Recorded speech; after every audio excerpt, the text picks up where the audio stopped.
लड़की ने डर के मारे देखा कि उसकी खिलौनों के घर में अचानक एक डरावना सिर आ गया है। तुम कौन हो? लेकिन उसे और भी ज्यादा हैरानी तब हुई जब उसने देखा कि जो गुड़िया दंपति बिस्तर पर लेटे होने चाहिए थे वे घबराए हुए चेहरे के साथ उठकर बैठ गए हैं और उनका बेटा तो कंबल के नीचे छुप गया है जैसे किसी चीज से डर गया हो। यहाँ तक कि कुत्ता भी दरवाजे से उठकर लिविंग रूम में आ गया है और सतर्कता से सामने देख रहा है। और भी अजीब बात यह थी कि जो इंसानी सिर पहले मेज पर रखा था वह न जाने कब फर्श पर आ गया था। लड़की को थोड़ी जिज्ञासा हुई तो उसने हाथ बढ़ाकर उसे छू लिया, लेकिन उसे यह देखकर हैरानी हुई कि गर्दन पर ताजा खून के धब्बे लगे हुए थे। ओह कमबख्त, ईवी चलो जल्दी करो। माँ की आवाज सुनकर लड़की को मजबूरन चेतावनी देनी पड़ी।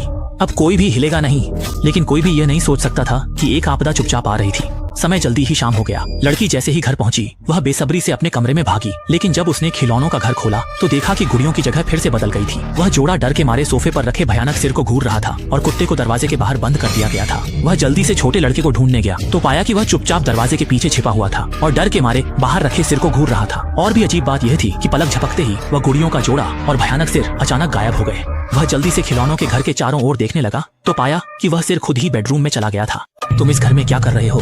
तुम्हारा यहाँ कोई काम नहीं है। लड़की जितना सोचती गई उतना ही डरती गई और आखिरकार डर के मारे सीधे बिस्तर पर जा छुपी। लेकिन गुड़ियों के परिवार की रक्षा के लिए लड़की ने तुरंत एक साहसिक फैसला किया। अगले दिन वह खिलौनों की दुकान पर गई और एक पुलिस वाले की गुड़िया खरीदी। उसे खिलौनों के घर में रख दिया। उम्मीद थी कि इससे गुड़ियों की रक्षा हो सकेगी। उसने खाना खाते समय भी प्रार्थना की, लेकिन रात होते होते लड़की ने डर के मारे देखा कि पुलिस वाले की गुड़िया न सिर्फ जमीन पर गिरी हुई थी बल्कि उसका सिर भी गायब था और गुड़ियों के परिवार के सभी सदस्य मुंह फाड़े हुए थे। लड़की थोड़ी घबरा गई। उसने जल्दी उस डरावने सिर को चारों ओर ढूंढना शुरू किया और आखिरकार पाया कि वह सिर तो आईने के अंदर छुपा था। स्मिथ परिवार से दूर रहो, लड़की ने धमकी भरे लहजे में कहा और फिर सीधा कंबल में घुस गई। अगले दिन लड़की खिलौनों की दुकान पर गई, सीधे सिक्के वाला महायाजक खरीद लिया। उम्मीद इस बार वह डरावने सिर को हरा सकेगी। लेकिन देर रात जब लड़की खिलौनों के घर के पास पहुंची, देखा गुड़ियों का पूरा परिवार एक ही दिशा में देख रहा था। महायाजक वहाँ कोई अनुष्ठान कर रहा था। लड़की को लगा कि इस बार कुछ होने वाला है, लेकिन उसके खुश होने से पहले ही टॉर्च अचानक कुछ बार टिमटिमाई।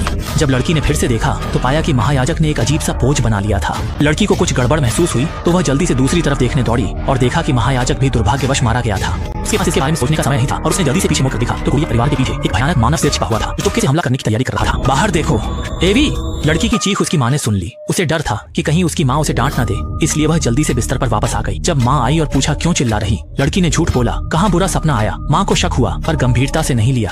हालांकि इन्हीं कुछ मिनटों की देरी में जब लड़की दोबारा खिलौनों के घर के पास आई तो देखा कि गुड़िया दंपति पहले ही बुरी तरह मारे जा चुके थे। लड़की ने चारों ओर देखा तो पाया कि छोटा लड़का घटनास्थल पर नहीं था। उसने मन ही मन प्रार्थना की कि वह लड़का सुरक्षित हो, लेकिन जब उसने चारों ओर ढूंढा तो डर के मारे देखा कि इंसान का सिर उसी छोटे लड़के के शरीर पर लगा हुआ था। लड़की ने वह सिर फेंक दिया और घबराकर बिस्तर में छुप गई। अगले ही दिन उसने अपने माता पिता से कहा कि वे खिलौनों का घर किसी और को दे दें। खिलौनों के घर के नए